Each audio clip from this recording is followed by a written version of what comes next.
O Concello de Barbadás aposta pola tradición na programación de Entroido 2026, onde non faltan os mecos, as regueifas, as charangas e os cantos de tabén.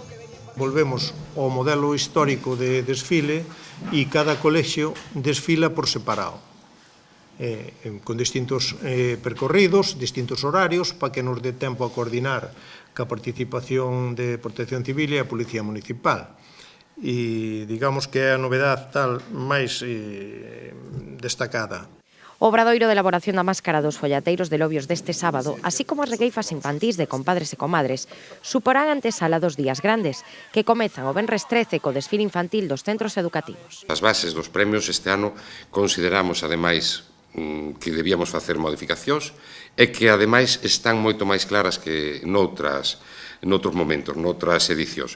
Creo que é un programa intenso, extenso, que contempla obradoiros tradicionais, como poden ser os obradores de comadres e compadres, as regueifas, que é unha tradición propia da nosa terra que debemos ter que seguir potenciando, como dixo aquí o compañeiro, o desfile infantil, e despois quero salientar tamén o que é o enterro a queima do meco, que terá unha relevancia especial, acompañado do desfile fúnebre.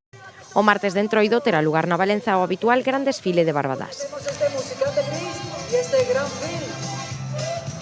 Unha cita que congrega a milleiros de persoas na avenida de Celanova.